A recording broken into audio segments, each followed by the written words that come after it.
Bom dia, boa tarde, boa noite, tudo bem com vocês? Por aqui, Porto do Sauípe, tá tudo lindo e maravilhoso, beleza? Quem está falando aqui é professor Raimundo Brabão da Matemática de Porto Sauípe, Entre Rios, Bahia, Brasil. Vamos lá para mais uma dica do pessoal aí do nono ano, beleza? Revisão geral, nono ano. Estamos falando do tópico função, beleza? Vamos falar sobre função, continuando falando sobre função. Vou falar um pouquinho agora sobre plano cartesiano e pares ordenados, beleza? Assunto importantíssimo aí. Se tu não entender o que é um plano cartesiano e não saber o que é um par ordenado, tu não vai conseguir avançar no estudo das funções aí, certo? Qualquer tipo de função, pessoal, ela vai usar o plano cartesiano e pares ordenados, beleza? Plano cartesiano, eu tenho aqui o eixinho do x e o eixinho do y. Aqui é a origem, certo? Daqui para cá, todos esses valores são positivos. Daqui para cá, todos esses valores são negativos, os valores para x. Aqui eu tenho o eixo do y. Daqui para cima, todos os valores são positivos. Daqui para baixo, todos os valores para y são negativos. Em muitas situações, a gente tem que saber identificar um plano cartesiano. Nós temos que saber identificar o par ordenado em um plano cartesiano, certo? Função, pessoal, quando ele dá uma função, ele dá o conjunto A e o conjunto B, o que é que acontece? Na realidade, ele está te dando um par ordenado, onde o valor do conjunto do A é o conjunto do X e o conjuntinho ali do B é o conjuntinho do Y, ou seja, os valores da imagem, certo? Os valores da imagem.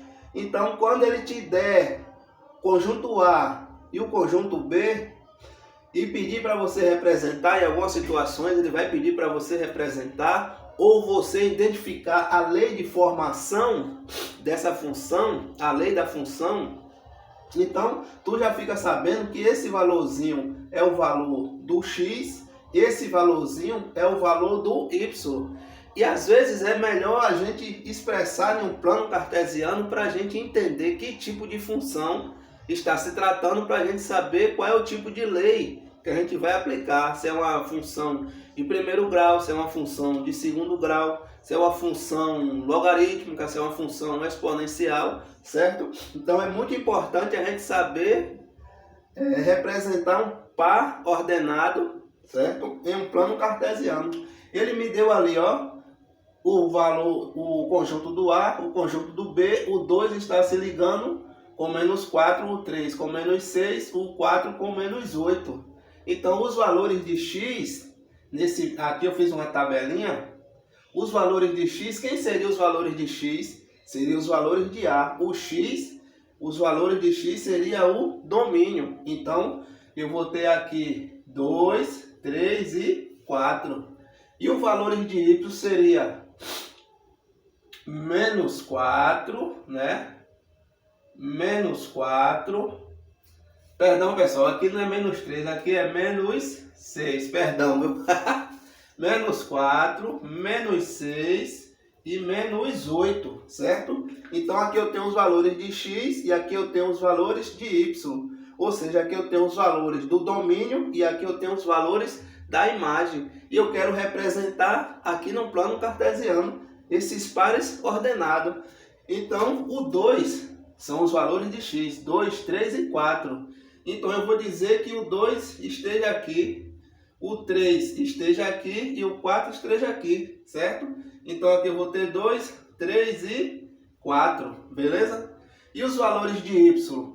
Menos 4, menos 6 e menos 8. Então, menos 4, quanto mais o valor for maior, negativo, quer dizer que ele está mais distante da origem, certo? O 4, menos 4 já está aqui próximo. Quanto maior for o valor, no caso dos números negativos, está me dizendo que ele vai estar distante aqui da origem, vai estar lá para baixo. Menos 4, eu vou dizer que o menos 4 esteja aqui, aqui menos 6 e aqui menos 8. certo? Então, o 2 está se ligando com menos 4, então eu vou fazer isso aqui. Vai ser esse ponto aqui. O 2 e menos 4. 3 e menos 6, então vai ser esse valor aqui, certo? Menos 4 e menos 8, então vai se encontrar, esses caras vão se encontrar mais ou menos aqui. Se a gente for analisar, vai passar uma retinha aqui em cima desses 3 pontos, beleza? Não é o objetivo mostrar agora se é uma função linear, se é uma função exponencial, só estou te mostrando como você identificar um par ordenado em um plano cartesiano.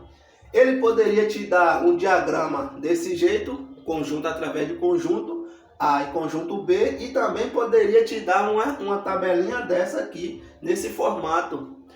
A forma de você identificar é a mesma, certo? Aqui eu tenho os valores de x, menos 3, menos 1 e 0. E os valores de y, 4, 2 e 1. Então você também poderia jogar aqui os valores de x. Menos 3, menos 1 e 0. Aqui seria o 0, vou dizer que aqui está menos 1 e aqui estaria o menos 3. E os valores de x, de y, 1, 2 e 4. Já ficaria nessa parte aqui de cima.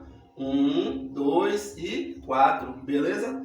Então, menos 3 e 4, menos 3 estaria aqui e 4. Então, esse ponto estaria aqui, esse parzinho. Menos 1 e 2, então esse parzinho estaria mais ou menos aqui, certo? 0 de x e 1 de y, então esse parzinho estaria aqui em cima. E aqui passaria também outra retinha, certo? Então é isso aí. Futuramente nós vamos aprofundar mais um pouco aqui sobre os gráficos, que é bem importante, beleza? É isso aí. Se você gostou, curte, comenta, compartilha e segue o professor Raimundo para os próximos vídeos.